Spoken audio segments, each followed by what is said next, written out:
Bismillahirrahmanirrahim. Assalamualaikum warahmatullahi wabarakatuh.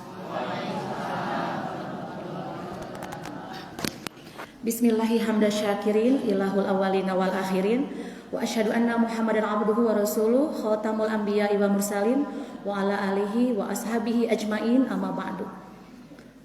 Yang terhormat seluruh jajaran Rakanda dan ayahanda dari pimpinan cabang Muhammadiyah Garut Kota, yang terhormat dan yang saya banggakan seluruh jamaah dari seluruh jamaah dari pimpinan cabang Muhammadiyah Garut Kota, ibu dan bapak, adik-adik tercinta. Alhamdulillah pada kesempatan subuh kali ini kita semua diberikan kesehatan, rizki sehat, rizki waktu untuk bersama-sama berkumpul di tempat yang insya Allah penuh berkah ini. Perkenalkan, nama saya Rosi. Saya sebagai Ketua Departemen Sosial di Pimpinan Daerah Nasyiatul Aisyah Kabupaten Garut. Sehari-hari saya berinteraksi dengan santri-santri Darul Arkom, khususnya usia sanawiyah. Saya asli dari Leles. Ibu ada yang dari Leles di sini? Baik, pada kesempatan ya, status saya menikah dengan 3 anak. Saya menikah dengan 3 anak. Hari ini diberikan amanah untuk membahas tentang pendidikan dalam keluarga. Mungkin ini lebih ke best practice ya Kang. Jadi apa saja yang selama ini lika-liku kita hadapi bersama, kemudian teori-teori apa yang justru bisa membuat kita senantiasa belajar gitu ya. Bapak Ibu, kenapa pendidikan dalam keluarga itu penting? Kira-kira bagaimana Bapak Ibu? Ya, kalau kita mencoba mengkorelasikan dengan kondisi hari ini, anak-anak atau keluarga sekalipun yang sudah menikah, kenapa dalam kondisi mereka itu ada yang Masya Allah bahagia lahir batin ya, ada yang diuji dengan kesabaran, diuji dengan permasalahan gitu ya. Nah itu semua akan bisa ditentukan bagaimana setiap orang menghadapi persoalan itu memang berangkatnya dari keluarga. Nah, pendidikan dalam keluarga, pendidikan itu berarti kan proses yang kontinu terus menerus ya. Esensi dari pendidikan itu adalah proses pembelajaran. Di sana kita ingin adanya perubahan tingkah laku yang diharapkan. Ada stimulus, ada respon, dan itu harus menggerakkan seluruh potensi dalam diri manusia. Jadi proses pembelajaran, proses edukasi dalam keluarga itu harus bisa betul-betul mengaktifkan potensi spiritual, kognitif, dan psikomotorik ya. Sekarang keluarga, apa itu keluarga? Nah, keluarga di sini saya coba ambil dalam kamus Oxford Learner ya. Di sini keluarga itu berasal dari kata family, kelompok yang terdiri dari 1 atau 2 orang tua, terdiri dari anak-anak mereka, 1 keturunan, nenek moyang di sana ada semua ya, cucu, cicit, itu keluarga ya. Kemudian dalam konteks antropologi berarti keluarga itu adalah kesatuan sosial terkecil ya, yang dimiliki oleh manusia sebagai makhluk sosial yang memiliki tempat tinggal dan ditandai oleh kerjasama. Adanya kerjasama ekonomi, berkembang, mendidik, saling melindungi, merawat gitu ya. Kemudian kita lihat bagaimana fungsi keluarga ini ya. Fungsi dalam konteks sosiologi berarti keluarga itu harus memiliki fungsi edukasi. Berarti ada proses saling mengajar di sana ya. Proses interaksi informasi terkait apapun yang ingin dicapai sesuai visi misi keluarganya. Kemudian ada fungsi religius ya, fungsi sosialisasi, proteksi, afeksional ya. Fungsi kita saling merasa disayangi, merasa nyaman ada di rumah itu ya. Kemudian fungsi biologis ya, ekonomi, dan fungsi rekreatif. Di sini yang ingin saya garis bawahi fungsi rekreatif. Kenapa Bapak Ibu? Nanti kita akan merunut ya, kenapa pentingnya pendidikan dalam keluarga. Nah, fungsi rekreatif yang kita miliki dalam keluarga masing-masing apakah sudah berjalan atau belum? Fungsi rekreatif ini kalau dalam konteks Islam berarti rumahku surgaku ya, baiti jannati. Berarti di sana rumah kita harus menjadi sumber ketenangan, kenyamanan spiritual dan kedamaian, di mana kalau kita pergi rasanya ingin cepat kembali ya. Kemudian setiap anggota keluarga bisa saling menghargai, saling menghormati, bagaimana bersikap kepada yang lebih kecil, bersikap kepada yang lebih tua gitu ya. Nah, kemudian berkasih sayang ya. Kemudian dalam konteks fungsi rekreatif juga ada komunikasi yang betul-betul enak ya. Jadi komunikasinya itu sesuai dengan perannya masing-masing. Jadi fungsi rekreatif di sini bukan misalnya fungsi keluarga yang suka jalan-jalan terus misalnya gitu ya. Tetapi bagaimana fungsi rekreatif ini setiap anggota keluarga nyaman ada di rumahnya ya, itu ya, baiti janati itu. Kemudian proses interaksi, komunikasi, perilaku itu tidak menjadi beban. Pada akhirnya itu dijalani dengan sukacita. Nah, itulah proses sakinah mawadah warahmah. Ya. Jadi fungsi itu harus ada dulu. Nah, kita coba deteksi masing-masing apakah fungsi rekreatif dalam keluarga itu sudah mulai ada belum gitu ya, atau alhamdulillah fungsi rekreatif keluarga kami misalnya seperti itu, baik-baik saja. Nah, kalaupun misalnya ada sedikit hambatan, tantangan itu sunatullah. Nah, itu juga bisa nanti kita telisik bersama kenapa itu bisa terjadi. Nah, kemudian untuk memperkuat fungsi rekreatif ya, di sini saya ngambil dari ada 5 bahasa cinta nih Ibu ya. Nanti akan disesuaikan dengan kalau konteks bahasa Quran seperti apa ya. Pertama, 5 bahasa cinta itu dalam fungsi rekreatif keluarga itu ada word affirmation ya. Jadi ada bahasa sayang ya, saling menghargai. Kemudian ada quality time. Nah, fungsi rekreatif baiti jannati itu bagaimana quality time-nya? Apakah ayah bundanya sibuk terus, anaknya sibuk terus, datang ke rumah, masuk ke kamar masing-masing, kemudian saling bertegur sapanya lewat WhatsApp, sudah makan belum? Udah tersaji belum makanan di meja misalnya gitu ya.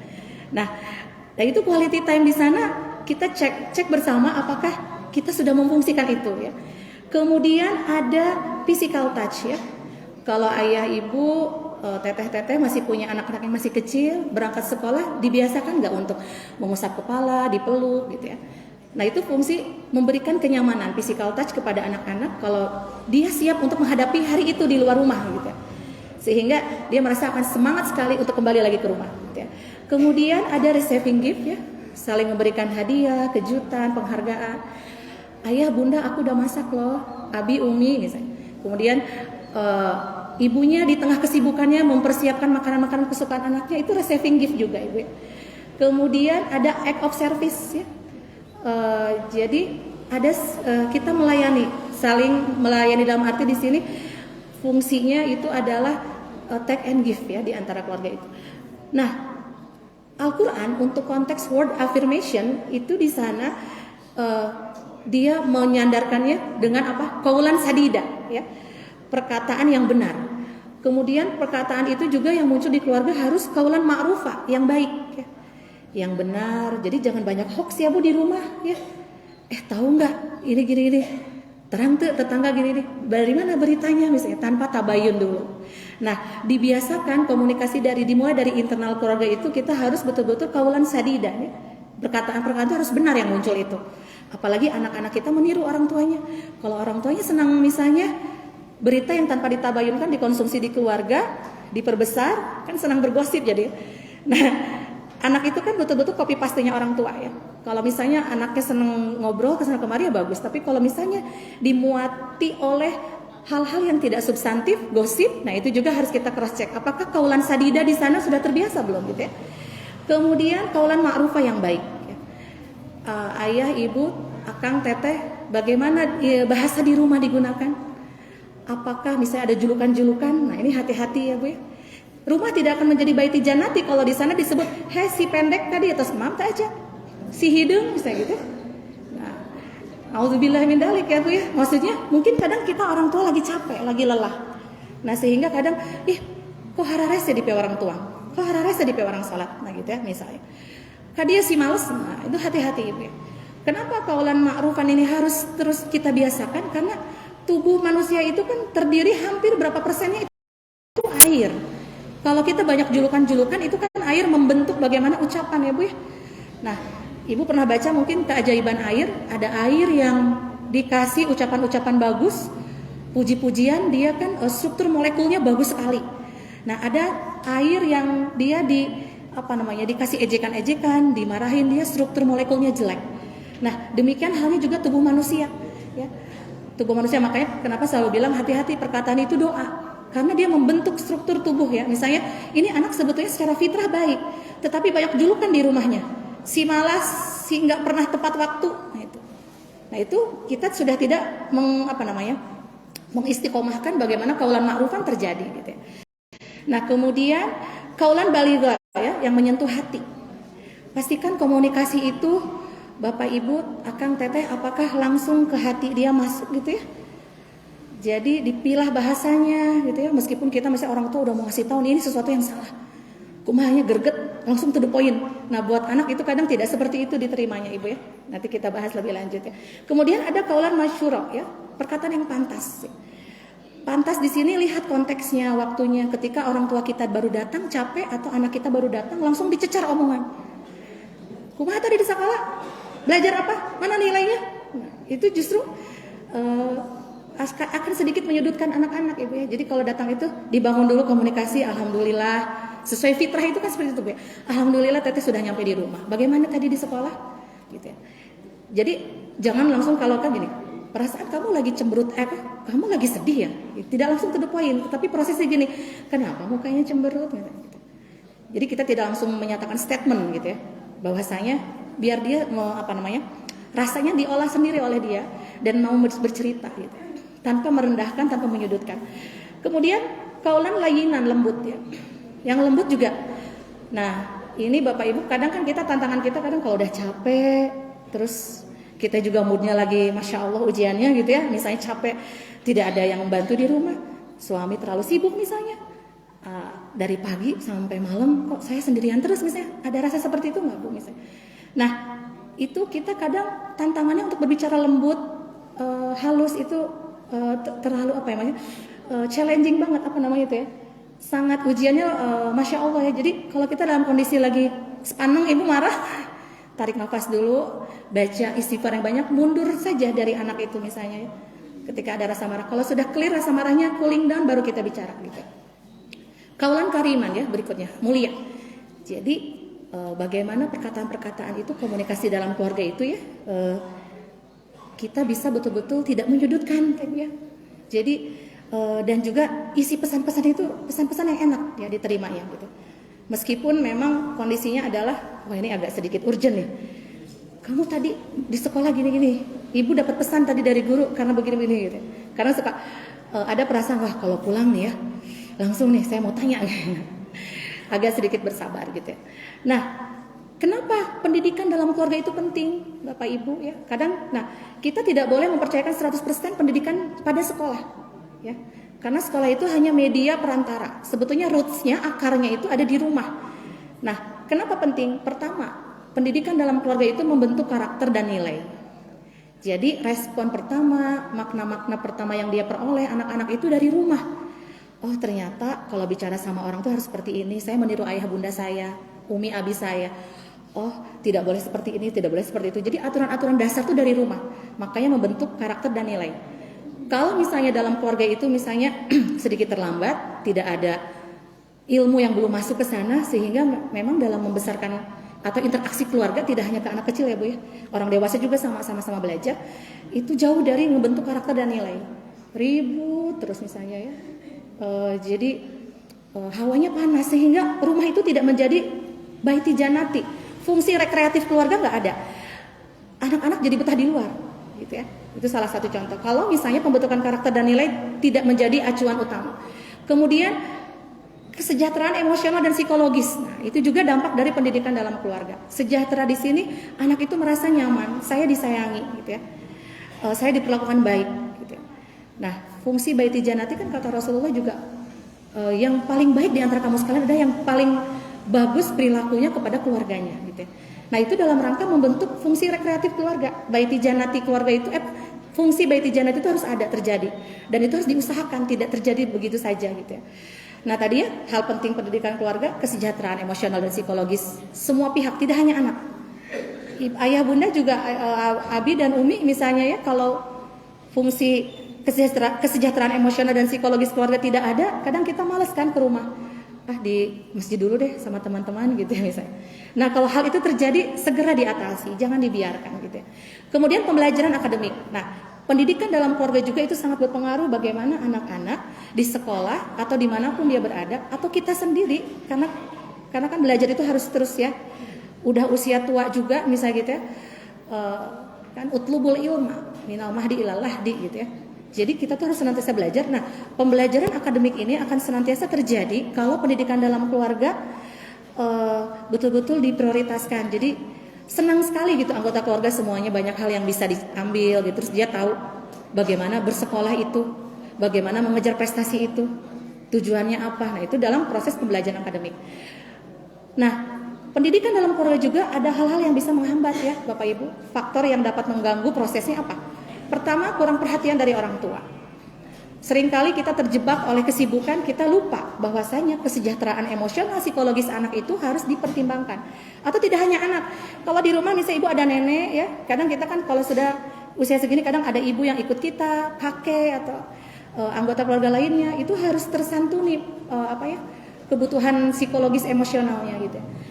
Nah, terutama anak-anak yang sedang berproses. Kalau kurang perhatian orang tua, nah ini juga jadi mengganggu proses pendidikan dalam keluarga. Ya, contoh misalnya orang tua di rumah datang, anaknya tergopoh-gopoh ya, langsung mendatangi orang tuanya, hanya sekedar untuk bercerita. Mah tahu nggak? Tadi saya di sekolah itu kan seperti sepele berita-berita itu, tetapi itu sangat berdampak buat anak kalau kita ada kontak mata. Ya. Jadi kalaupun lagi tanggung masak misalnya nih. Kalau anak sedang mau bercerita dengan semangatnya, itu matikan kompornya Bu. Ya ada apa? Ada apa teh? Ya. Terus kadang kalau misalnya anak itu sangat lebih masih kecil gitu, kita berdiri merendah. Gimana? Tahu nggak tadi? Oh iya. Lalu perasaannya divalidasi Bu ya. Oh teteh kesel barusan. Oh tadi bahagia ya. Bagaimana prosesnya di sekolah gitu? Sepele obrolan itu untuk memastikan kita tidak kurang perhatian sama anak-anak itu ya. Tetapi ini kalau misalnya kurang perhatian orang tua, ini menjadi faktor yang justru menjadi menghambat proses ya. Kemudian pola asuh yang salah ya. Pola asuh Akang Teteh Bapak Ibu boleh misalnya silahkan, banyak sekali teori-teori pola asuh dan kadang ibu tuh stres ya. Kadang hati-hati ketika membaca teori-teori pola asuh, kita merasa jadi ibu yang gagal, jadi ayah yang gagal. Padahal tidak seperti itu. Nah, Islam sudah menyediakan itu gitu ya. Nah, pola asuh yang mungkin seringkali ada terjadi dalam sehari-hari. Pertama, apa Bapak Ibu yang suka mudah dikenali. Pola asuh yang kalau bahasa Sunda nyaah-dulang gitu ya. Sangat sayang sekali sama anaknya, sangat khawatir sekali sehingga ibu bapaknya berfungsi sebagai pilot. Dia akan memandu anak-anaknya kapan kamu harus take off ya. Harus landas, kapan kamu harus mendarat. Kemudian ketika terjadi di sekolah ya, berantem, itu orang tuanya yang datang maju terdepan. Nah, itu udah kelihatan ibu pola asuh yang kurang tepat ya. Karena anak tidak dibiasakan untuk membentuk resiliensi ya, daya tahan, daya banting, karena orang tuanya selalu hadir. Kemudian fasilitas yang sangat banyak membuat anak itu tidak berpikir atau susah bersyukurnya. Ternyata hidup itu harus dimulai dari nol ya. Kemarin ada sedikit obrolan, kamu apa bedanya sudah nikah sama belum nikah? Oh, yang berubah itu standar nilai. Kalau sebelum nikah saya standar orang tua, kalau sudah nikah standar suami gitu. Jadi kalau standar orang tua, contoh misalnya berpergian menggunakan selalu pakai eksekutif, bisa standar orang tua. HP-nya bagus, kalau standar suami kan tidak seperti itu. Yang pada esensinya adalah apa? Ternyata manusia itu terlepas dari keluarganya adalah kembali ke nol. Ya. Dia harus berproses, dia harus melihat rasa syukur bahwasanya hidup itu harus diperjuangkan. Tidak terjadi begitu saja. Nah itu harus ditanamkan pada anak-anak juga Bu ya. Bagaimana memaknai kenapa ini harus ada, dari mana ini datangnya gitu ya. Nah itu dalam konsep fitrah Ibu dah, terutama 0 sampai 6 tahun. Di sana kan golden age, masa-masa untuk fitrah keimanan. Nanti kita dibahas lebih lanjut ya. Nah ini untuk mendeteksi pola asuh yang salah ini jadi tantangan Bu ya. Atau pola asuh yang bagaimana lagi? Kita kadang orang tua itu terlalu khawatir. Seringkali, bapaknya abai, ibunya lebay, anaknya alay. Jadi itu proses dari pola asuh yang harus kita kritisi gitu ya. Ibunya kadang, aduh, anaknya jatuh, kamu jatuh siapa yang berbuat, siapa yang menyebabkan kamu jatuh gitu. Tidak dilihat bagaimana dia memaknai jatuh itu, agar nanti kemudian hari kan hidup itu banyak sekali tantangannya dan orang tua tidak selalu ada di sana. Nah sehingga bagaimana kita memastikan anak-anak itu belajar dari sebuah kegagalan gitu ya. Nah, jadi kadang kalau ada orang tua anak-anak yang berkonflik di sekolah, contoh mungkin yang sering kali kita hadapi ya, usia milenial ya, ibu-ibu orang tua milenial nih, sedikit bersabar, tarik nafas kalau anak-anak berantem, ya. Secara fitrah, anak-anak itu yang keras kepala, yang nggak bisa diatur, itu fitrahnya punya sisi keimanan, fitrah kepemimpinan, leadership. Ya.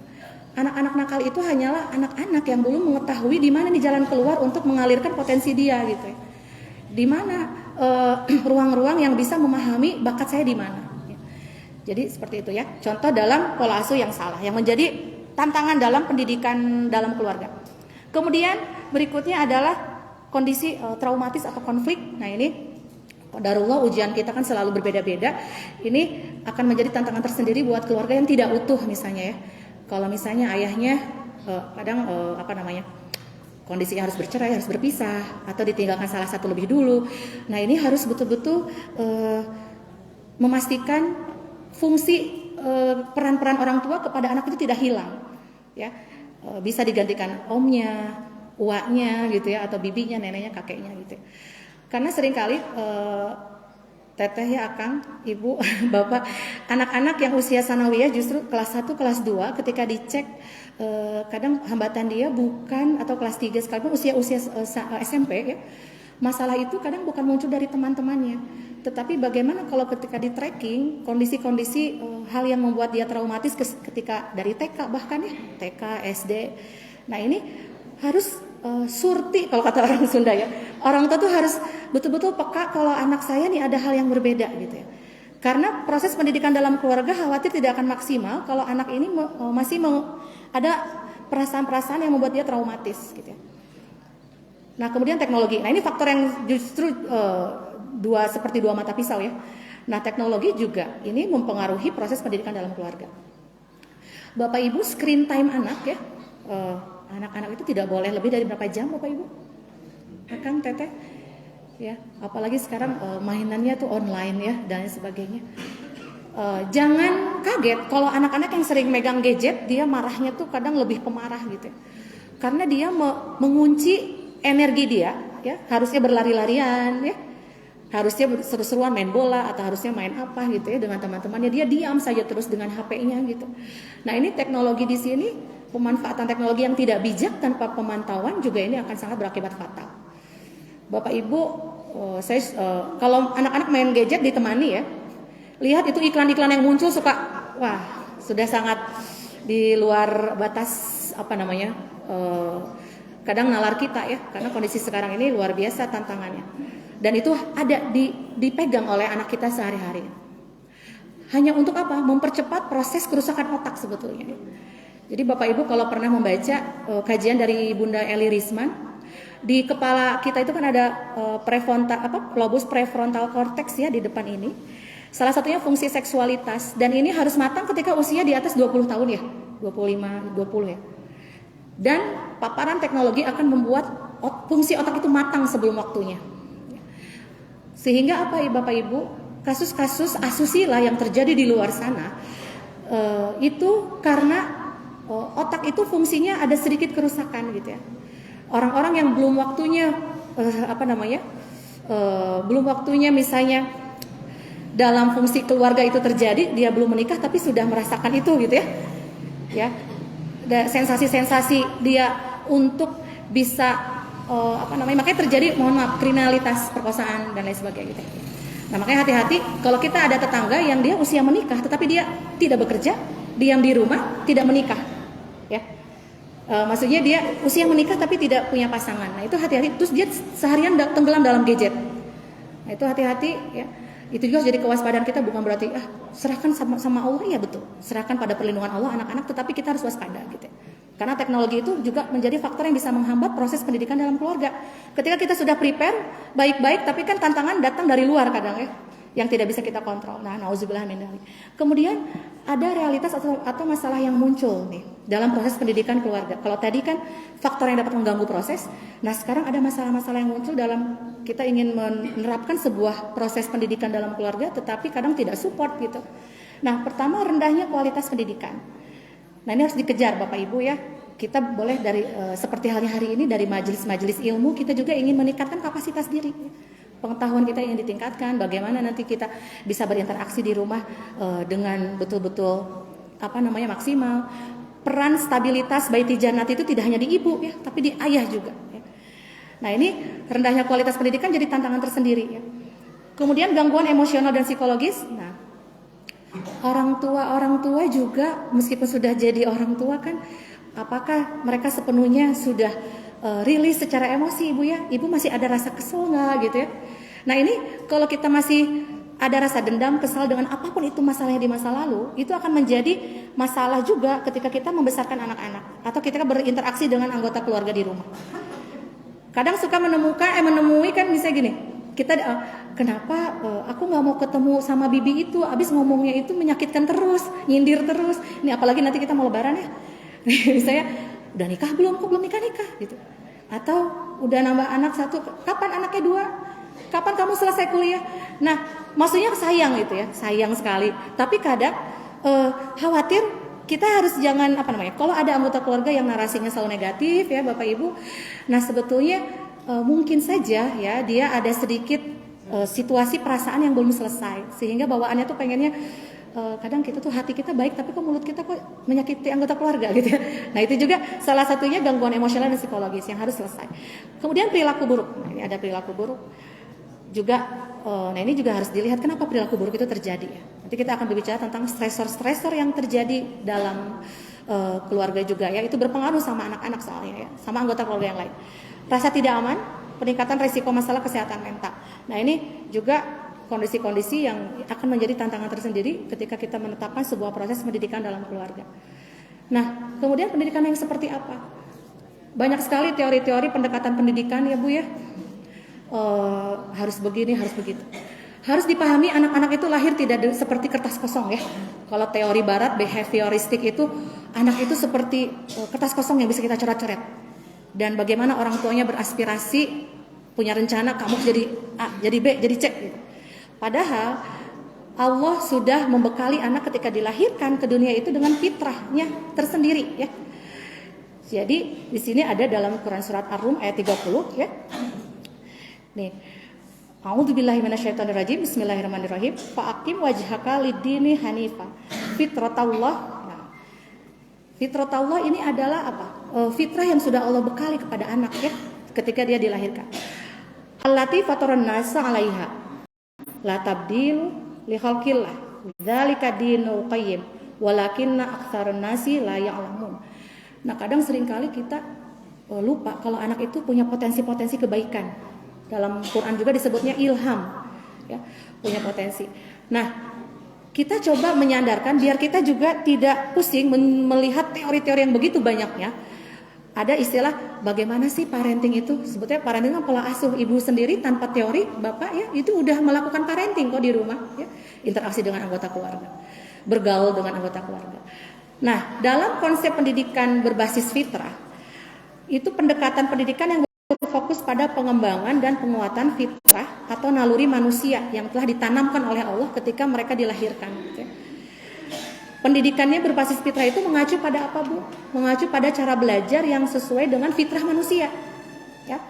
Seperti belajar melalui pengalaman, ya.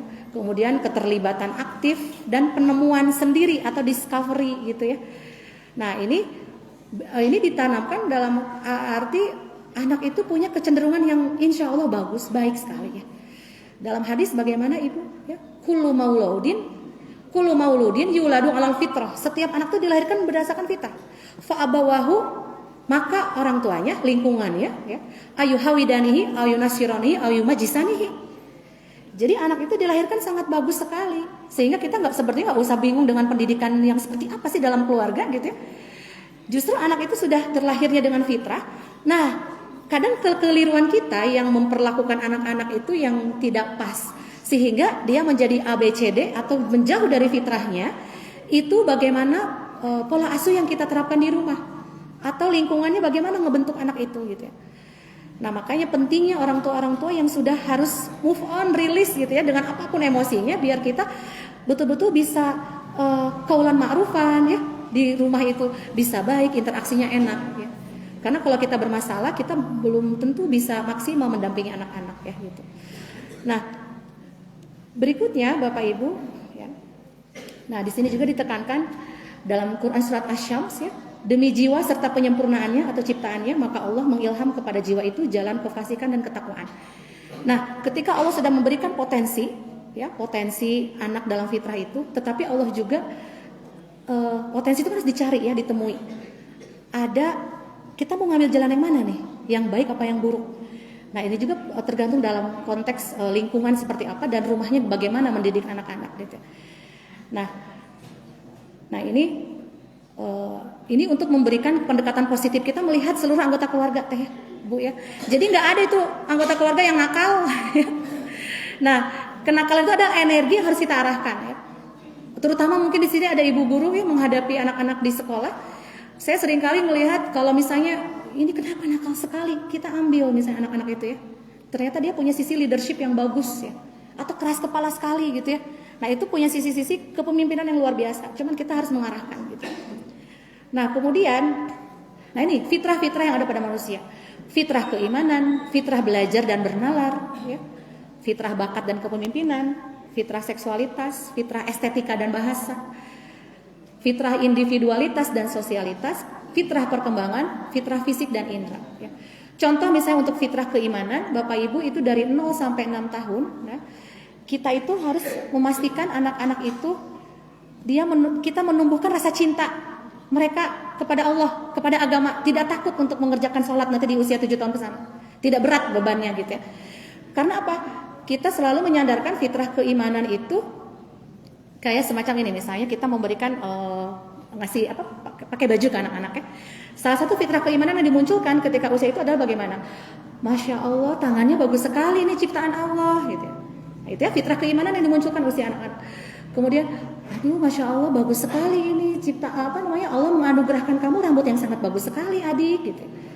Nah, terus misalnya alhamdulillah kita dapat makan enak hari ini pemberian dari Allah. Nah, jadi kita mengenalkan syariat itu berdasarkan kecintaan, nanti anak-anak itu merasakan hal yang indah untuk dia tertarik sama agama gitu ya. Itu fitrah keimanan yang kalau misalnya di usia 0 sampai 6 tahun kita terus dicecar dengan awas salat kamu, kalau nggak salat masuk neraka. Itu kurang tepat sebetulnya Ibu ya Bapak. Sehingga dia ketika memasuki usia wajib salat dia berat banget. Karena dia tahu agama itu menakutkan karena banyak hukuman gitu ya. Seperti itu contohnya. Itu fitrah keimanan.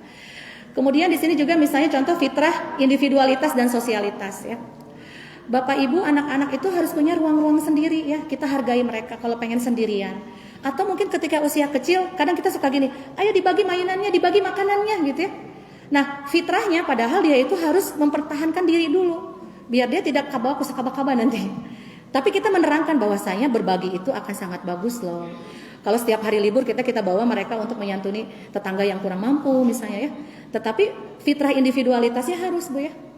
Kayak mempertahankan mainan, kalau anak nggak mau berbagi di usia 0 sampai 6 tahun nggak usah dipaksa dulu. Oh, ini punya ayah, punya teteh, oke ya udah sok dipegang dulu ya. Tapi tahu nggak kalau kita berbagi gitu ya misalnya gitu. Kemudian fitrah sosialitas ya, sama seperti pengen berinteraksi dengan siapapun atau kadang makanya di usia berikutnya itu kita harus Bapak Ibu, anak itu diberikan ruang sendiri, kamar sendiri ya. Biar dia tahu nanti itu adalah pembentukan karakter dia di kemudian hari sebetulnya. Nah, di sini ya, sunatullah perkembangan manusia, terlepas dari teori psikologi perkembangan, sebetulnya saling support ya, teori itu melengkapi menjadi holistik. Dalam 0 sampai 2 tahun itu masa kehamilan dan menyusui ya. Ini penting buat ibu-ibu, bapak-bapak atau calon ibu, calon ayah ya. Ya, calon ayah, calon ibu. Mendidik itu nggak mendadak ya. Jadi dalam usia kehamilan dan menyusui penting sekali kita nih harus sehat secara mental ya. Iya.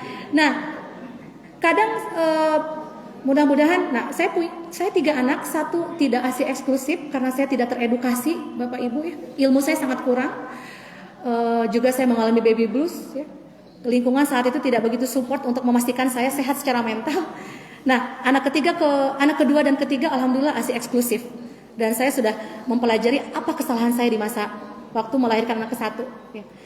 Kesalahan itu apa Ibu? Dalam usia 0 sampai 2 tahun, ketika Al-Qur'an menegaskan kita harus bisa menyusui sampai 2 tahun. Tidak usah diperdebatkan lagi. Berarti banyak sekali itu hikmahnya, banyak sekali manfaatnya. Seringkali situasi ibu menyusui itu tidak support oleh kadang suaminya. Calon bapak tahu nggak, ASI itu permainan pikiran ya, main game. Semakin ibu itu happy, ASInya semakin bagus.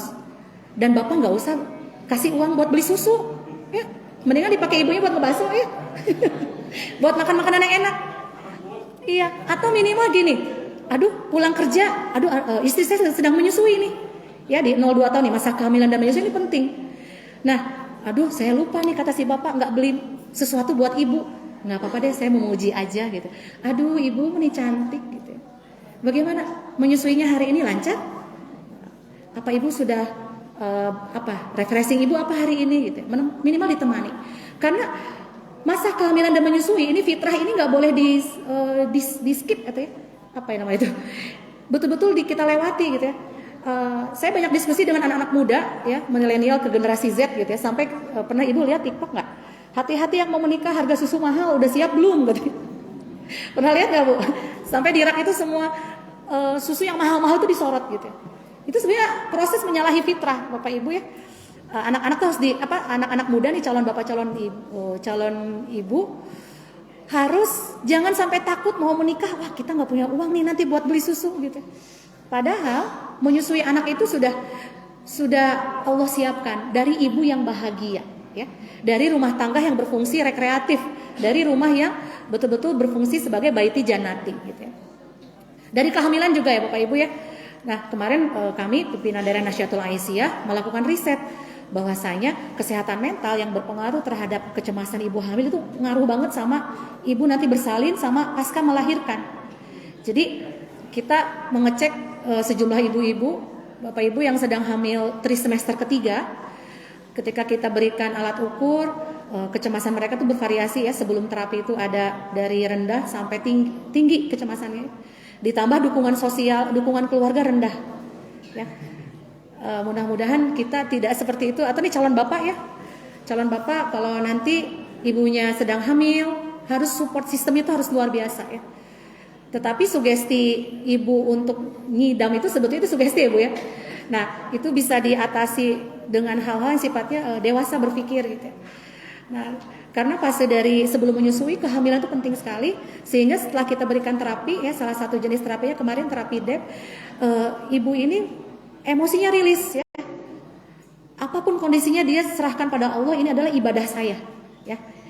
Setiap menghadapi persoalan baik dia, terutama kemarin karena kita risetnya di ibu hamil, sehingga kecemasan dia menurun, dia melahirkan justru lebih cepat waktunya, sehat alhamdulillah. Dan ternyata banyak persoalan sosial yang muncul karena sudah diterapi itu. Di antara mereka ibu hamil itu ada yang mengalami kita bukan rujuk ya, kita ambil ke P2T P2A karena dia ditinggalkan suaminya. Jadi dia hamil tanpa dukungan suaminya.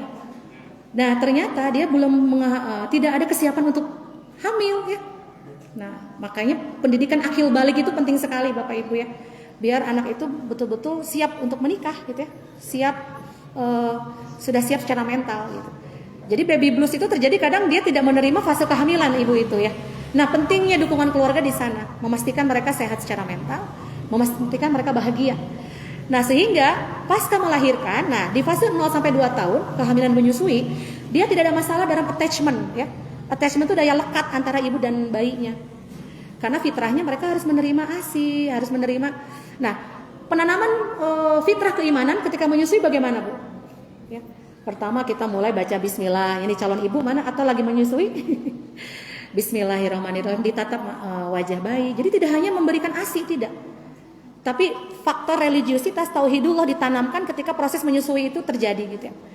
Nah kemudian di 27 tahun masa pasca menyusui sampai pada perintah sholat. Nah ini juga menjadi harus kita perhatikan juga Bapak Ibu ya. Nah dalam fase 2 sampai 7 tahun ya, ini kita mendidik anak-anak itu tidak bisa instruksi langsung ya. Jadi ada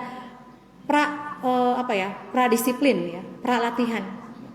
Tapi dia taunya itu diinstruksikan tapi dengan cara berpetualang, dengan enak sekali berinteraksinya gitu ya. Nah itu di 2 sampai 7 tahun.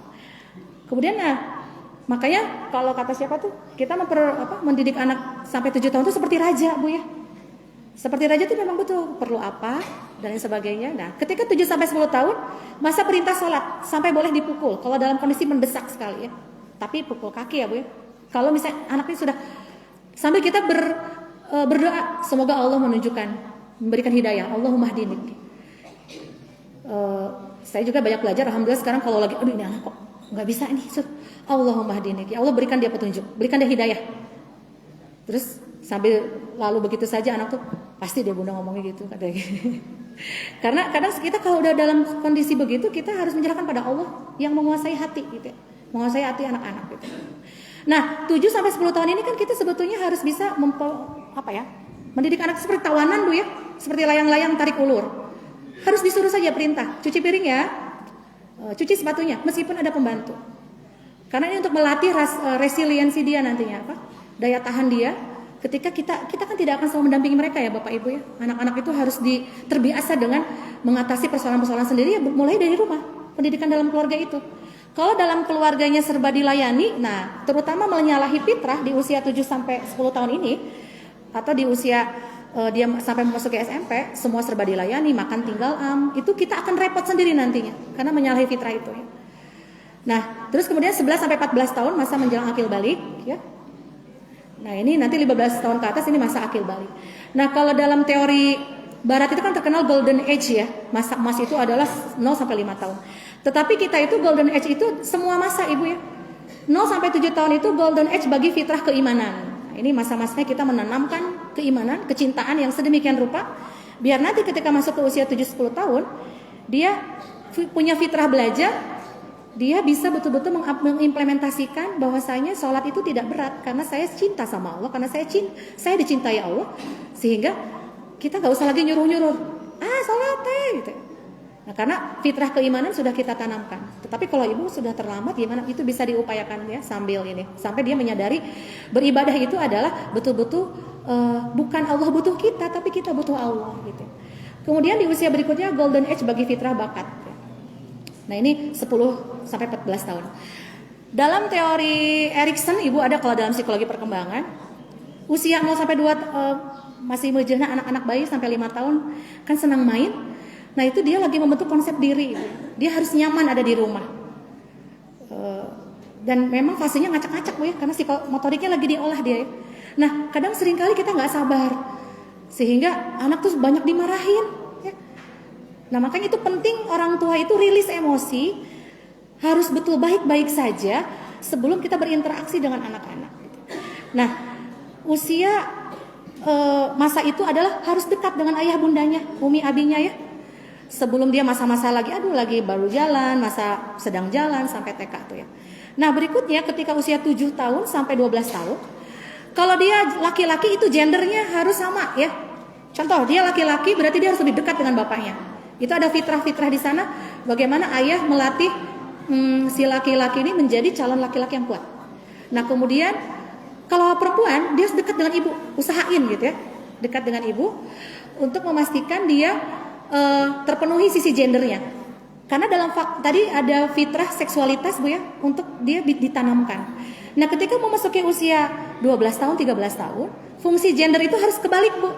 Kalau anak perempuan harus lebih dekat dengan ayah untuk memastikan harga diri dia bagus. Dia bisa tahu dia itu ingin dia harus berhadapan dengan orang seperti apa nanti, atau saya harus menjadi orang seperti apa biar diterima oleh lingkungan, dan saya harus menerima orang seperti apa. Nah, di usia 12 tahun, 15 tahun ini Bu ya, kalau laki-laki dia harus dekat dengan ibunya, attachment untuk memastikan dia nanti memperlakukan perempuan itu harus seperti apa, melihat standar mamahnya. Saya harus jadi laki-laki itu harus kayak gimana gitu. Nah, perempuan juga sama. Perempuan itu harus bisa nanti, makanya saya suka cek anak-anak yang misalnya harus dalam proses menerima pendampingan langsung usia-usia SMP itu Bapak Ibu seringkali ketika ditelisik ya mungkin dia orang tuanya tidak ada di rumah gitu ya, atau berpisah, atau punya istri yang kedua, ketiga gitu. Jadi kadang itu sepele Ibu, tapi itu aduh Masya Allah, Ibu tahu nggak aku tidak disayang ayah. Loh kenapa? Ayah saya dikasiri. Itu kan seperti, tapi itu kayak gunung es Bu ya, di atasnya begini ke bawahnya wah luar biasa. Terus misalnya Ibu, saya bingung, ibu tiri saya ada, bapak tiri saya ada, terus gimana? Nah, ini keluarga tuh harus mendeteksi lebih dini bahwa kita jangan sampai menyalahi fitrah-fitrah mereka gitu ya. Karena nanti kedepannya dia harus betul-betul bisa bermanfaat untuk peradaban, ya, bermanfaat untuk lingkungannya gitu. Nah ini ya, tadi yang seperti saya sampaikan 0 sampai 6 tahun gitu ya. Nah ini, jadi apapun kebaikan perilaku yang kita berikan, ditanamkan pendidikan kepada anak-anak 0 sampai 6 tahun itu, ukurannya adalah dia harus ada rasa antusias kecintaan ya kepada Allah, kepada Rasulullah, kepada Islam, ya, ayah, ibunda, kepada alam. Makanya kadang anak-anak tuh, "Bunda, aku lihat bintang banyak sekali loh. Itu indah sekali loh." Nah, itu kan faktor fitrah keimanan ya. Seperti itu. Nah, ini 7 sampai 10 tahun juga sama. Nanti puncaknya di usia 10 tahun dia bisa mentaati berbagai hal yang disarankan, diwajibkan oleh agama, tidak berat ya. Sudah siap untuk ditempa di kehidupan nyata. Nah, kalau misalnya dia yang ada hal-hal yang mungkin ketika anak sudah agak sedikit susah diatur, ibu, berarti emang ada fitrah-fitrah yang tercederai dan itu bisa diisi, bisa dipastikan, dikejar gitu. Nah, berikutnya ini sudah dipastikan ya, al-ummu madrasatul ula ya. Ibu itu adalah pendidikan pertama anak-anak di rumah. Tetapi ingin saya kritisi di sini adalah madrasatul ula udah yang dilakukan oleh ibu, pastikan ibunya baik-baik saja, ibunya bahagia. Ya. Bapak ibu misalnya seringkali ibu itu kan suka ada rumus kalau ibu atau ratu rumah kita moodnya lagi nggak bagus, tersakiti, hancurlah itu rumah, maksudnya nggak akan ada makanan yang disiapin atau rumah berantakan, ibu tuh nggak ada moodnya.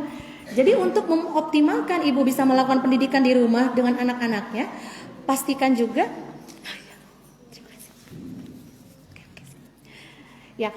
terima kasih. Pastikan juga ibu ini tidak mengalami bias-bias gender, relasi gender di rumahnya gitu ya. Ayahnya kalau misalnya mau bicara, pastikan kalau, jadi kadang ada sekali ibu situasi ayahnya banyak main tapi dia lupa ibunya juga perlu main gitu ya. Main dalam konteks berkumpul, berinteraksi sama anggota dengan teman-temannya gitu ya. Seperti itu.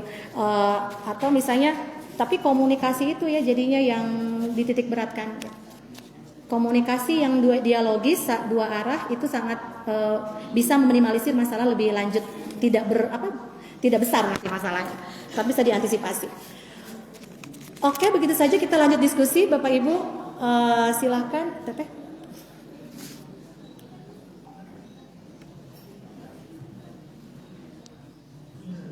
Terima kasih kepada Ibu Oji. Sebelum dikasih kesempatan sudah ada yang mengacungkan tangan. Berarti untuk diskusi ini kita bagi 3 orang, satu sesi 3 orangnya. Mangga yang aku.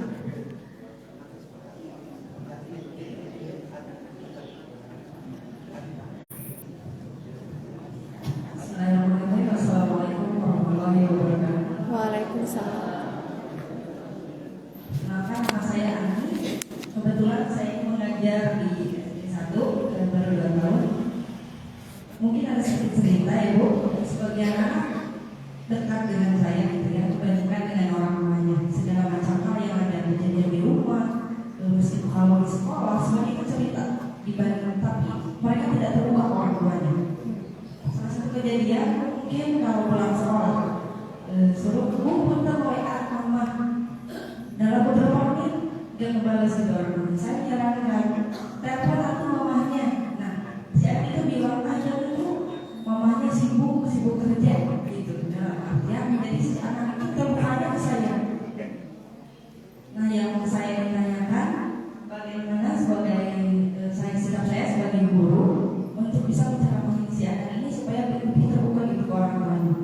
Dalam artian kalau pulang ke sekolah dia tidak langsung hanya masuk ke kamarnya saja, tapi kalau saya sebagai guru kadang bercerita seperti ini, ayo terbuka ke orang tua, ngobrol sama orang tua. Kadang Bu, saya pengen ngurus mama saya, tapi mama saya itu sibuk. Setiap saya ingin nanya, dia aduh capek pulang kerja. Nah, sikap saya sebagai guru itu seperti apa? Sedangkan kalau kadang saya belum nikah, saya tidak tahu apa-apa. Terima kasih. Assalamualaikum warahmatullahi wabarakatuh. Waalaikumsalam. Assalamualaikum warahmatullahi wabarakatuh. Waalaikumsalam. Saya Dina, mengenai apa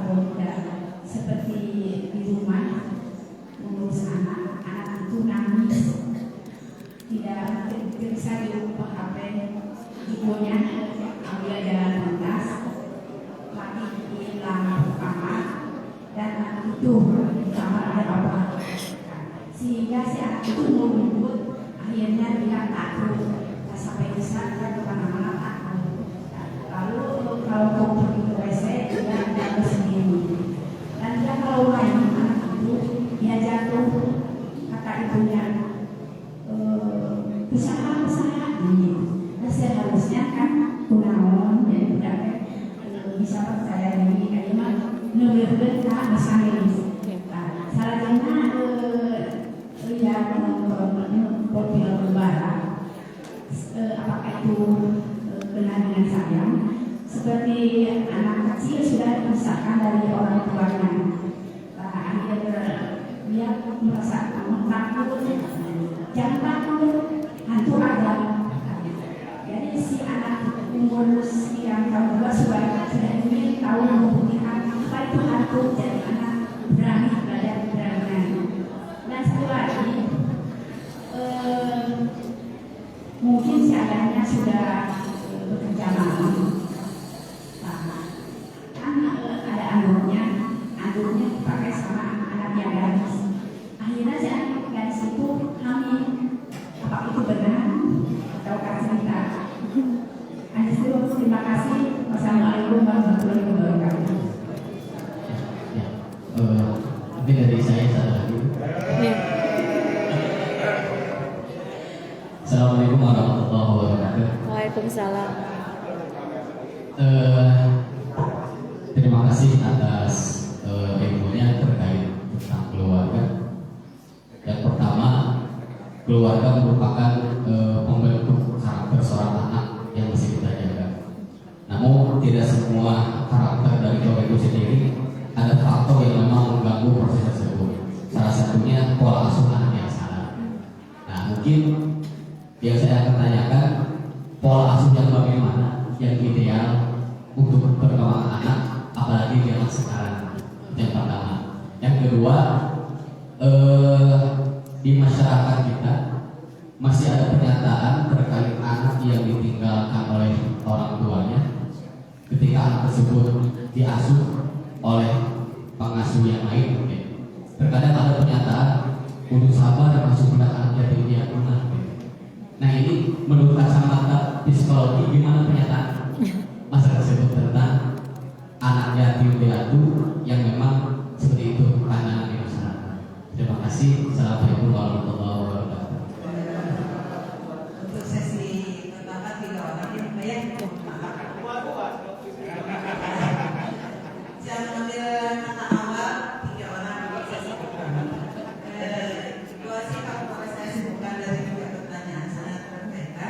Yang pertama adalah bagaimana seorang anak yang lebih nyaman dengan orang tuanya ketimbang dengan gurunya. Itu pertanyaan solusinya benar. Karena kebiasaan ini adalah saya juga sebagai pendidik, anak-anak mesti nyaman dengan gurunya ketimbang dengan orang tuanya. Mungkin itu permasalahan semua guru. Dan yang kedua adalah pertanyaan dari guru itu adalah untuk menghilangkan traumatik di diri anak, namun selalu sebutnya warangan, jadi kacana kagum, ya seperti itu. Dan ada mitos yang sebenarnya mitos yang agak aduh, tapi jadi hamil, karena anak itu dipakai obatnya. Yang terakhir mungkin dari Bapak adalah pola asuh yang harus kita lakukan di saat zaman seperti ini, apalagi seorang pendidik yang kadang-kadang aja bapaknya. Terus pernyataan bahwa saya kalau boleh Pak biasanya seorang putra yatim atau anak yatim masuk anak gitu. Nah, asumsi itu apakah dari segi psikologis memang ada kaitannya atau itu hanya sebagai wacana yang disebabkan oleh orang-orang yang tidak mudah untuk mengasuh anak yatim? Mungkin itu pertanyaan yang mudah buat sih. Oke. Baik, terima kasih untuk pertanyaan-pertanyaan yang luar biasa. Pertama dari Teteh Ibu Guru yang sangat solihah sekali ya, konsisten istiqomah mendampingi anaknya ya, anak muridnya, anak didiknya. Nah, menghadapi sikap orang tua yang abai bukan berarti untuk didiamkan ya Teh ya. Karena itu tadi yang saya sampaikan di awal bahwasanya tugas mendidik anak itu justru bukan diberikan begitu saja di sekolah 100%, tetapi harus ada peran orang tua. Nah, kenapa itu bisa terjadi? Makanya harus ada dua arah. Mungkin kita juga bisa menemui orang tuanya, menyampaikan permasalahan anak seperti ini. Nah, kadang kenapa anak itu kan sebetulnya anak itu avoiding ya, avoiding konflik mungkin ya, menghindari konflik karena kalau misalnya lebih senang dengan bu guru, karena bu guru nggak selalu menjudgment saya, tidak segera memarahi saya, tetapi ada proses yang di sana dia sangat dihargai oleh gurunya. Nah itu fitrahnya itu mungkin sedang dijalankan oleh bu gurunya, sedangkan di rumah fitrahnya tercederai, ya. Nah mungkin itu bisa disampaikan, teh. Karena saya juga kalau bisa konseling anak ini kan tidak bisa diselesaikan dengan antara guru dan anak, tapi harus ada feedback orang tua. Jadi orang tua harus terlibat. Nah seringkali dia kadang saya sudah menyekolahkan, silahkan oleh gurunya. Nah ini kita rubah bertahap mindset pola pikir orang tua itu harus betul-betul sama dengan kita. Nanti kita capek loh teh ya. Kita udah ngebentuk seperti ini, datang ke rumah, balik lagi dari nol lagi, karena perlakuan dari rumah dan sekolah beda misalnya gitu. Nah, mungkin dari pihak sekolah bisa dilakukan komunikasi dua arah. Setiap 1 bulan sekali pertemuan dengan para orang tua, memastikan sekolah sudah menjalankan sampai sejauh mana nih metode dan treatment. Nah, apa nih harapannya yang bisa kita lakukan untuk orang tua di rumah gitu ya. Nah, kalau orang tuanya terlalu sibuk juga, nah itu tadi mungkin orang tuanya belum bisa rilis secara maksimal. Nah, ini yang mungkin belum saya sampaikan. Teori fitrah tadi itu bisa dilakukan bila mana orang tua sudah sangat rilis. Teori fitrah tadi kan hanya dalam ranah kognitif ya. Kita bisa tahu yang tadinya tidak tahu menjadi tahu. Tetapi sesungguhnya dalam menjalankan itu, orang tua itu harus selesai dengan diri dia sendiri. Makanya yang tadi mendidik itu tidak mendadak ya. Pastikan kita baik-baik saja. Ya, pastikan kita menerima segala situasi pasrah. Jadi baik apa yang dilakukan oleh anak dan orang tua itu hanya karena Allah Ta'ala, hanya karena ibadah. Nah seringkali gap itu terjadi karena menuntut anak seperti yang orang tua inginkan, bukan seperti yang Allah inginkan gitu ya. Itu mencederai fitrah tadi ya teh. Mungkin itu bisa dimulai dengan komunikasi sama orang tua ya teh. Itu tidak bisa dilakukan sekali, memang harus sekali 2 kali sampai orang tua tuh menyadari apa yang dilakukan oleh gurunya di sekolah itu justru bisa dilakukan oleh kita di rumah. Atau harusnya orang tua itu merasa cemburu, kok anak saya lebih dekat dengan gurunya bukan dengan saya. Nah seringkali mungkin itu tadi ilham itu belum dia sadari lebih lanjut hidayah, sehingga dia mungkin masih menyia-nyiakan anak yang menjadi amanahnya ya. Boleh teh dikasih tahu saja ya, baik-baik dengan komunikasi yang 2 arah ya, komunikasi yang asertif namanya. Komunikasi asertif itu begini teh, kita apapun situasinya kita menyampaikan dengan tidak merendahkan orang tua, tetapi kita sampaikan baik-baik. Karena apa? Biar keduanya bisa enak gitu ya. Nah kalau komunikasi pasif, teteh mungkin tadi komunikasi pasif dalam hati, aduh kok begini ya, tapi nggak disampaikan ke orang tua. Yang ada nanti kita juga kesehatan mental kita terganggu nanti teh. Nah, kalau komunikasi agresif bagaimana? Kita datang ke orang tua, ibu, nih lihat anaknya dan lain sebagainya. Nah, itu. Nah makanya coba ditempuh komunikasi yang asertif 2 arah dan tidak saling merendahkan, dan juga maksudnya apa? Kita hargai orang tua, mungkin dia sedang tidak cukup waktu, kapasitas waktu dia, tetapi coba sampaikan dengan hal-hal yang sifatnya faktual, objektif, anaknya di sekolah seperti apa, biar dia menyadari kekeliruannya, tapi dengan bisa menerima ya, sehingga potensi untuk dia memperbaiki pola komunikasi atau pola asuh dengan anaknya itu bisa lebih besar ya, probabilitasnya gitu. Kemudian ini sikap orang tua yang mungkin suka menyalahkan orang lain, menakut-nakuti. Nah, itu sudah jelas Ibu kalau dari konsep teori fitrah tadi menyalahi sekali fitrah anak. Contoh jatuh. Nah, makanya penting anak itu harus divalidasi perasaannya. Contoh jatuh. Siapa yang nakal? Coba ini temboknya ya, kita pukul temboknya. Itu menutup perasaan dia untuk bisa mengekspresikan perasaan. Ya. Jadi divalidasi itu begini, sakit ya. Sebelah mana yang sakit? Atau misalnya ketika dia lagi pulang sekolah cemberut, sakit hati, di sini yang sakitnya sedih ya gitu. Nah, itu memvalidasi. Sehingga oke, kita obatin ya, tidak akan lama kok sakitnya. Nah, ini akan tumbuh menjadi anak yang betul-betul bisa jadi apa adanya, tidak menutupi perasaan gitu ya. Terlebih kalau anak itu cerdas Bu ya. Dia takutnya nanti kalau sudah besar, itu makanya suka hati-hati sama orang yang sangat pendiam. Bisa-bisa meledak suatu saat. karena perasaan-perasaan dia tidak divalidasi oleh lingkungannya. Sehingga anak laki-laki pun boleh nangis loh Pak ya. Jangan begini nanti reaksinya, laki-laki nggak boleh cengeng. Oh manusiawi loh, pengen nangis dia. Ya. Jadi boleh, itu adalah fase memvalidasi perasaan-perasaan anak-anak. Tidak mencederai fitrahnya Bu ya. Jadi mungkin itu bisa dilakukan. Terus ibu misalnya menyadari nih perlakuan ibunya kurang pas, boleh dikasih tahu. Kadang orang tua tuh gini, biar anak cepat tidur cari jalan pintas Bu ya, shortcut. Takut-takutin biar cepet. Gelapin lampunya. Hari itu bisa teratasi, tapi kedepannya bagaimana nanti? Nah itu lagi-lagi mencederai fitrah ya. Jadi biarkan anak itu melalui prosesnya, dia juga tidak akan susah tidur kok. Allah sudah membekali dia dengan proses kebutuhan manusia itu perlu istirahat gitu ya. Ada capeknya gitu ya. Terus kita lihat faktor-faktor yang membuat dia selalu on fire, matanya melotot gitu. Ini kapan ngantuknya gitu. Nah mungkin TV dimatikan, terus dibangun Bu pola kebiasaan tidurnya gitu. Dan jangan, makanya harus bersabar itu ya, Teh, membesarkan anak itu Bu ya. Jadi mendampingi gitu ya. Karena kita juga harus didampingi sebetulnya. Jadi sabar dalam arti kita tidak mengambil jalan pintas begitu saja sehingga anak itu hari ini teratasi, kedepannya justru akan lebih sulit. Dan motivasi itu ya dari sisi internal anak-anak. Jadi jangan sampai dia tidur karena takut mamahnya. Dia nggak mau berangkat sekolah karena takut dimarahi guru. Nah, tetapi sampaikan bahwasanya motivasi itu harus muncul dari diri dia. Kenapa dia butuh tidur? Biar besok bisa energinya pulih kembali gitu. Jadi anak itu kok enak loh Bu, ajak saja meskipun masih kecil, dibawa ngobrol orang dewasa. Ya, itu dilatih kognitifnya Bu. Karena dalam proses pendidikan dalam keluarga, kognitifnya, afeksinya, perasaannya, psikomotoriknya itu harus disentuh semuanya.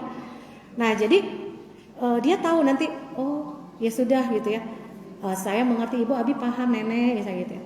Jadi sampaikan saja teori dengan gak usah menakut-nakuti, anak tidak begitu bodoh soalnya ya. Karena fitrah dia sudah diberikan pembekalan itu dari Allah gitu ya, dari kelahiran. Lalu tadi apa? Proses kehamilan yang terjadi dari anduk. Gitu. Atau mungkin dianalogikannya di kolam renang misalnya gitu ya. Tidak seperti itu ya Bu, cuman memang makanya ketika anak itu pendidikan akil balik itu harus sudah mulai tadi ya, fitrah individualitas itu harus ada.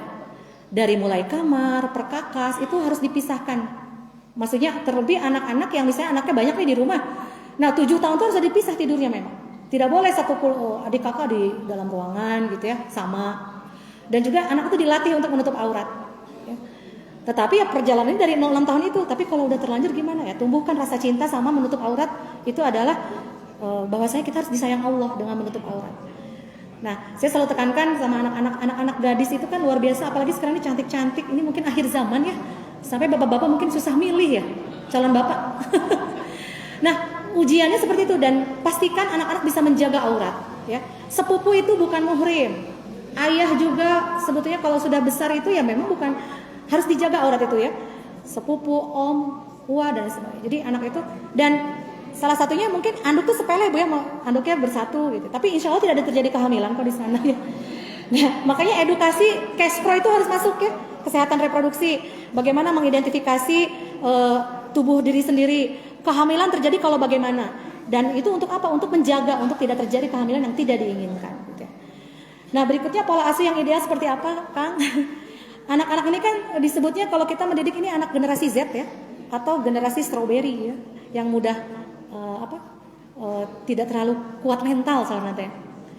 Nah pada prinsipnya itu tadi fitrah-fitrah kita ya, itu fitrah anak-anak itu dipertempuh, Kang. Kemudian kita posisikan kalau contoh generasi Z bagaimana Bu ciri khasnya yang sekarang ada di SD, SMP, SMA, kuliah itu anak-anak generasi Z ya, yang kelahiran 97 sampai 2009 tuh ya.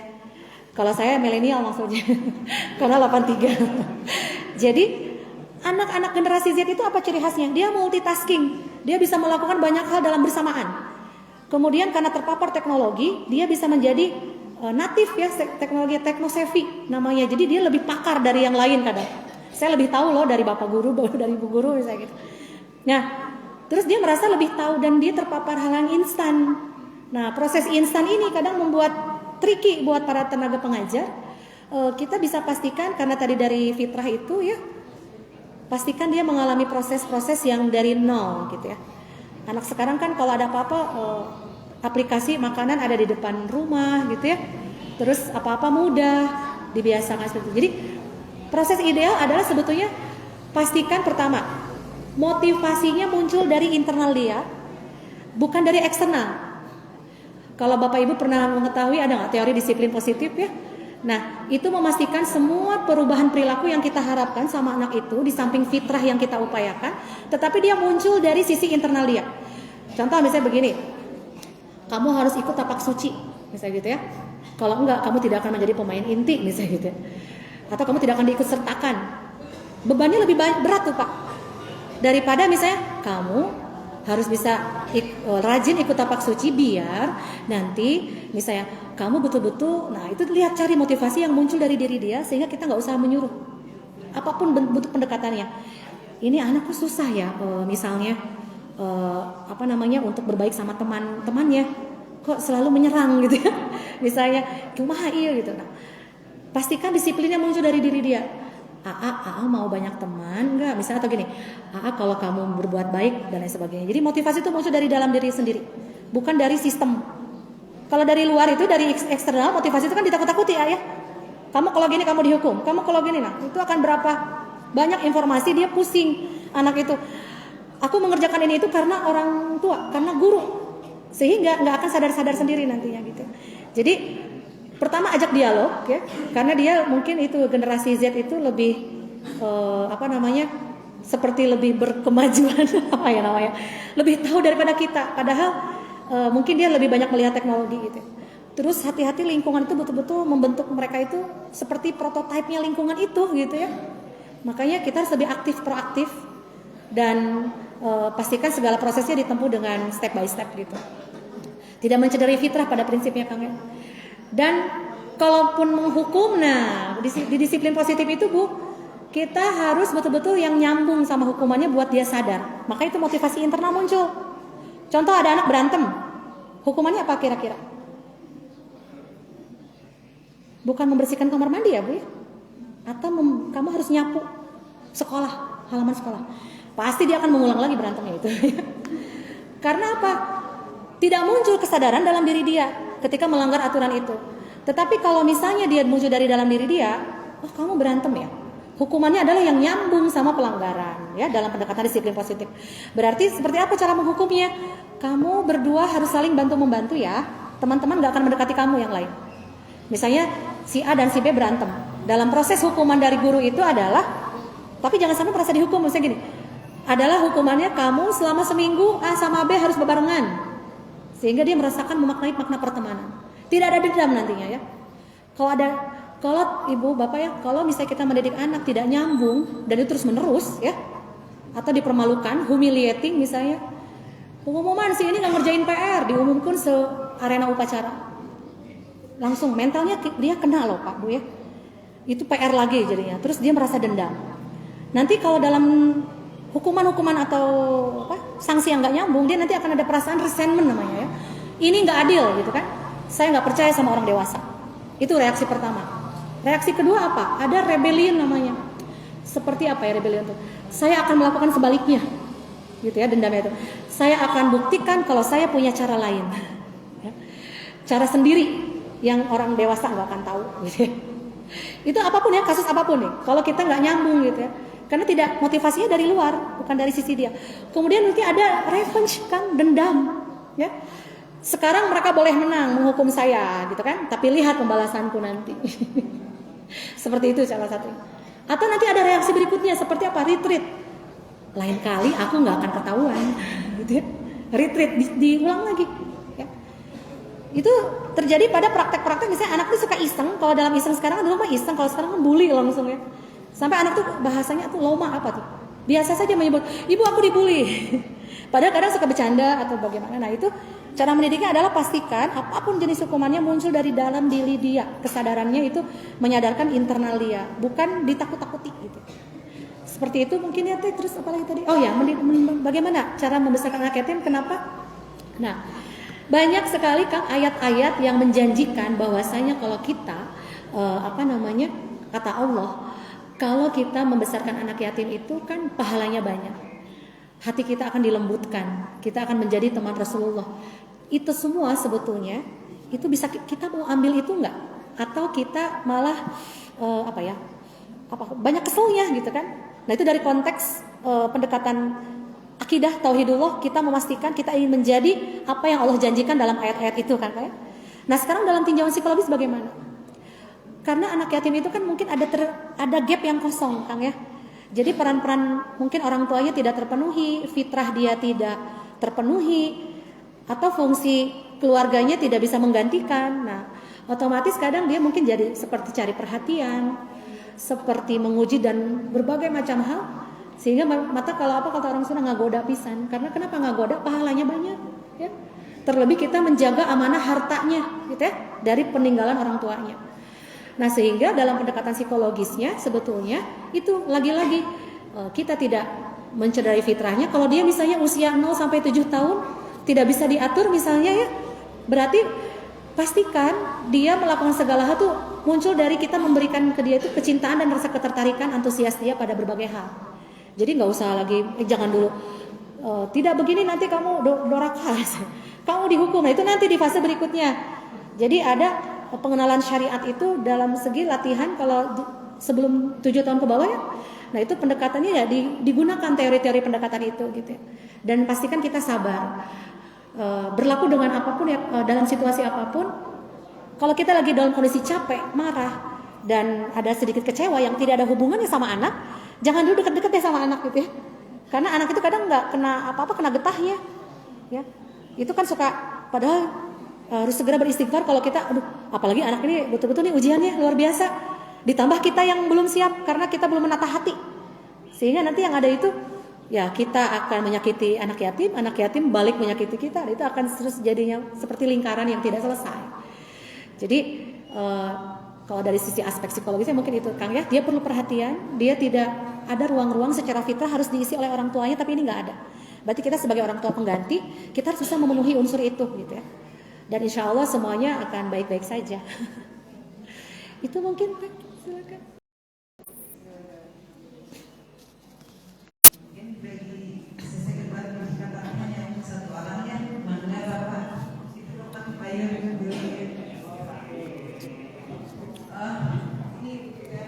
atau kita mau sama sesi kedua kita berganti 3 orang Pak sih? Ya silakan. Bayar. Assalamualaikum warahmatullahi wabarakatuh. Waalaikumsalam. Terima kasih atas pencerahannya yang luar biasa dari Ibu. Saya dari pengurus Partai Asuhan Harapan Muhammadiyah Riau. Sebetulnya pertanyaannya itu mirip-mirip sama dengan tadi, jadi saya keduluan. Yang saya mau tanyakan kan dari sekian banyak anak asuh kami dari panti asuhan itu berbeda-beda karakter dan berbeda-beda adat, tentunya mungkin cara mengatasi mungkin ada karakter anak itu bagaimana tadi yang saya tanyakan seperti bahan itu pola asuh bagaimana yang tepat untuk diterapkan pada anak-anak di usia seperti tapi tadi sudah terjawab oleh Ibu, alhamdulillah. Dan yang kedua sama gitu, itu yang ditanyakan. Proyek tercederai gitu. Mungkin kami, khususnya saya kepada anak mungkin sering gitu yang tadi Ibu sampaikan, saya menyampaikan fitrah itu yang salah kepada anak-anak ketika saya menghukum atau menegur anak-anak. Itu aja yang saya sampaikan. Terima kasih. Assalamualaikum warahmatullahi wabarakatuh. Ya. Terima kasih Pak. Assalamualaikum warahmatullahi wabarakatuh. Saya menaraskan kita percaya sekiranya kita kan ayah bangun TK sampai menurut sisi fisiologi anak pelajaran tahun itu mulai belajarkan membaca cari ya baca tulis cari. Nah menurut sisi fisiologi gimana? Kita jadi terima kasih. Assalamualaikum warahmatullahi wabarakatuh. Waalaikumsalam. Atasnya sorry yang terakhir penanya terakhir.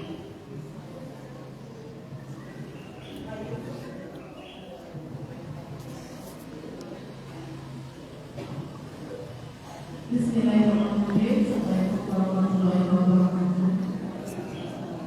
Terima kasih untuk memberi kesempatan kepada saya atas waktunya. Saya itu sebagai pengajar menghadapi karakter anak-anak yang berbeda-beda. Nah, ada salah satu anak saya didik saya, yaitu korban mungkin broken home ya. Tentang itu korban perceraian orang tua. Nah, itu ibunya karena bercerai, ibunya kerja di Bandung. Nah, anaknya itu diasuh sama neneknya. Yang namanya nenek itu kan kasih sayangnya melebihi anaknya, ya. Apa-apa mau dituruti, cucunya apa dituruti.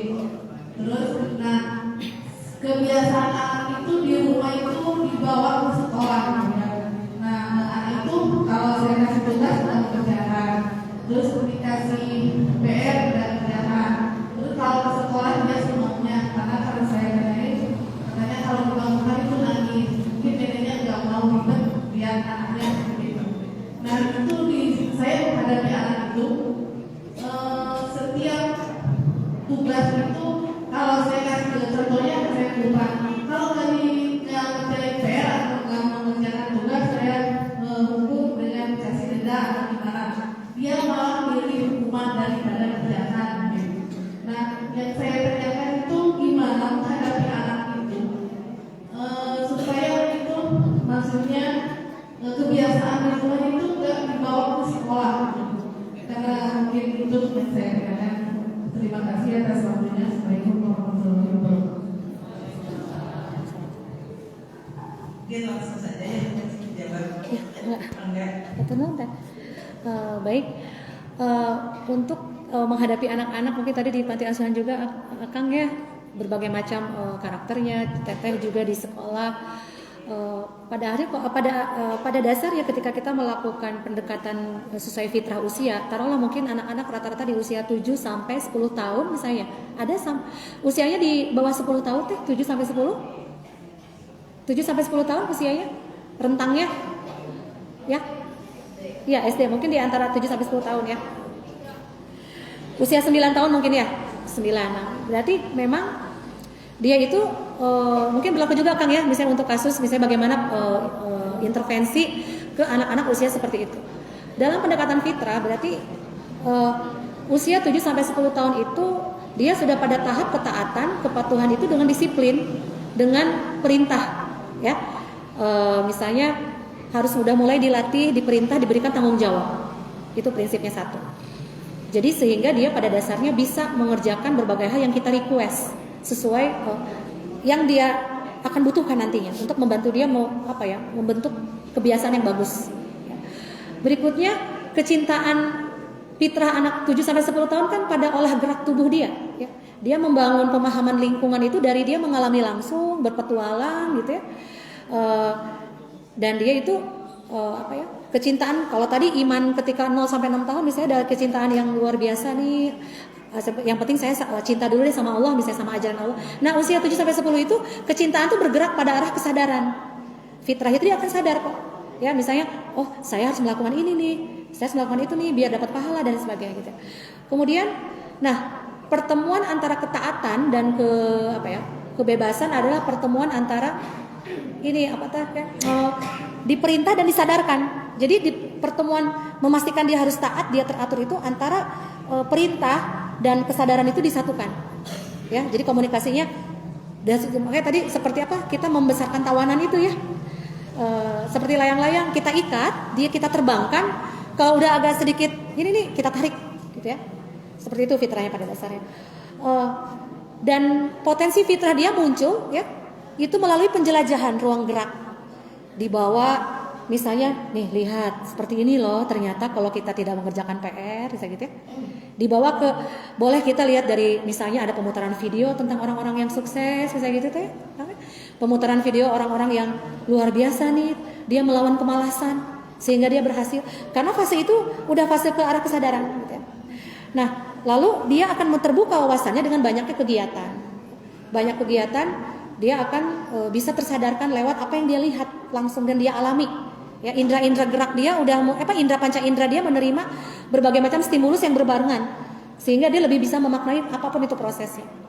Dan terlebih kalau itu ada peran nenek, misalnya nenek itu mungkin bisa dikasih tahu juga ya, misalnya berarti nenek itu kan misalnya dia yaitu ingin ada jalan pintas untuk menenangkan anaknya gitu ya. Sayang dia sangat berlebih. Nah makanya kemarin juga ada beberapa kasus yang orang tuanya sudah punya strategi, tapi neneknya punya strategi lain, ya. Konsep cinta yang tidak sepisi sama orang tuanya. Nah itu memang harus dikomunikasikan. Tapi ya kalau nenek itu kan dalam segi generasi kan usianya baby boomers ya, anti kritik memang ya, anti kritik, dan dia merasa cara dia lebih bagus gitu. Nah kita bisa komunikasikan itu. Ya. Kadang mungkin dia juga capek, bagaimana? Apalagi orang tuanya nggak ada. Terus kalau misalnya dia karena broken home ya kita tarik ya. Broken home itu kan misalnya orang tuanya bercerai, hanya orang tua, tetapi fungsi sebagai ayah dan ibu dia tidak hilang. Nah makanya harus dikasih tahu juga kalau masih ada ya misalnya orang tuanya. Jangan sampai kita itu menjadi orang tua yang egois ya. Saya sudah tidak cocok sama ibunya, saya sudah tidak cocok sama bapaknya, lupa sama anaknya. Nah, itu bahaya gitu ya. Dan itu anak ini terbayang kalau misalnya dari fungsi keluarga, pendidikan keluarga itu tidak berjalan. Ada kasus-kasus seperti itu dan tidak diselesaikan dikali berapa keluarga. Nah makanya sekarang ada banyak angka-angka kriminalitas, penyimpangan orientasi seksual dan lain sebagainya itu karena pendidikan dalam keluarganya nggak berjalan. Ya, apapun itu tadi yang disampaikan ada tantangan di awal ya.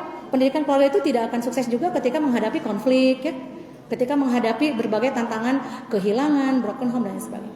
Itu bisa diupayakan seperti itu ya Teh. Nah sekarang untuk ibu dari Pak Ud ya, kenapa Pak Ud itu sebenarnya tidak disarankan calistung, Bu. Karena ketika kita membaca dan berhitung, kita kan dipasang dengan berbagai stimulus ya. Ada angka, ada gambar, ada abjad. Dan itu otaknya masih terpisah, Bu. Kan dia harus ada otak kanan, otak kiri. Nah, untuk dia nyambung, itu di tengah-tengah ada namanya bagian apa ya, saya lupa. Dia akan terhubung, truk gitu ya. Otak kanan kiri itu ketika usia 7 tahun. Memang ya. Jadi, kalaupun dia mau baca, mau berhitung, tidak dikondisikan terus-menerus, biarkan dia dengan sendirinya membentuk konseptualisasi. Nah sehingga memang jadi ya kalau dalam kita 0 sampai 6 tahun dia cinta dulu deh sama baca gitu ya, lihat dulu yang bergambar dulu gitu. Karena kan otaknya masih sebelah-sebelah dulu Bu ya, otak kanan otak kiri kan merespons stimulus dengan berbeda. Dia tidak bisa langsung berbarengan. Kayak contoh kita diberikan ada misalnya tulisannya biru, padahal si biru itu tulisannya pink. Sebutkan gitu kan, kita kan bingung, itu kan harus bagaimana mata melihat itu pink, tetapi otak kita harus memastikan itu tulisannya biru gitu. Nah itu juga anak itu belum matang banget di sana. Nah sehingga fungsi-fungsi itu kalau misalnya anak itu udah deh masuk SD, anak saya pintar nih 5 tahun udah masuk SD misal, kebanggaan dalam konteks saat itu betul bangga. Tetapi kalau buah ibu tahu kalau buah dimatangkannya di karbit matang sebelum waktunya, dia akan segera busuk pada akhirnya atau rasanya nggak enak. Nah, sama halnya ketika anak terlalu cepat diberikan treatment dan itu kan menyalahi fitrah sebetulnya ya, 0 sampai sehingga dia dia ngebut nih sampai SMA misalnya. Dia kuliah akan mandek, Bu. Biasanya seperti itu. Dia udah bingung, saya harus karena dia berprestasi terus nih dari 0 tahun, dari TK misalnya kelas 0 kecil 0 besar. Terus ya olimpiade dia menang semuanya dan sebagainya. Ditambah orang tua membebani dengan les-les, itu udah mencederai fitrah. Karena anak itu akan sangat stresnya berat ya. Dia tidak begitu bisa menikmati masa anak-anaknya gitu. Nah sehingga terjadinya nanti gap dia itu nanti kejenuhan itu luar biasa terjadi mungkin di fase aliyah, di fase SMA dia kehilangan motivasi belajar, atau di ketika kuliah dia bingung skripsinya nggak beres-beres. Atau dia tiba-tiba mengurung diri. Wah pokoknya, nah itu terjadi ketika dia terlalu dini mengenyam berbagai skill gitu ya. Jadi mungkin nanti ibu bisa lihat lagi, saya lupa itu namanya ada bagian otak yang dia akan menyambungkan otak kanan dan otak kiri sehingga kesiapan calistung itu di usia 7 tahun memang. Jadi kalau sekarang mah dibiarkan secara alamiah aja, ya alamiah tanpa kita menekan sampai anak itu bingung. Nah fitrahnya kan dia sebetulnya kita juga nggak usah. Itu terjadi pada anak saya yang keberapa Bu ya. Jadi saya nggak intens mengajarkan dia baca dan berhitung, tapi dikasih buku ditaruh aja gitu, sehingga dia tidak jenuh. Dia baca itu juga dia senang gitu ya. baca atau melihat apa gitu ya, atau mengkaji sesuatu karena dia matang pas waktunya gitu. Mungkin itu seperti itu. Mungkin ada hal yang ingin saya sampaikan di akhir. Saya bikin sebuah pada akhirnya pendidikan itu harus mengantarkan manusia kepada Tuhannya ya. Pendidikan apapun, pendidikan dalam keluarga, pendidikan yang kita upayakan itu harus membalikan kita kepada Robnya, kepada Allah gitu ya. Prestasi yang diraih itu menjadikan hamba yang kita bentuk itu menjadi dia semakin rendah hati, bahwasanya tidak ada kekuatan selain Allah yang membuat dia seperti itu ya. Dan tidak ada upaya pertolongan Allah yang bisa membuat dia bisa sehebat itu ya, pendidikan akhir yang kita harapkan gitu ya. Terus pendidikan itu bukan menjadi seseorang tuh egosentris ya Bu ya, karena merasa saya paling bisa, paling hebat. Kemudian dia menganggap pencapaian dirinya itu karena dia. Nah, disinilah ditekankan iman dan ilmu itu harus setara. Adab dan ilmu itu harus saling support. Karena orang pintar kalau tidak beradab itu betul-betul tidak, kata iblis itu apa namanya? Setara ya katanya ya. Setara dengan saya, berilmu tapi tidak beradab. Kenapa? Karena yang tersembunyi di balik sana, dia berpengetahuan tapi dia tidak ada hati, tidak ada empati. Daya konfliknya lebih tinggi Bu, karena dia bisa memanipulasi situasi ya.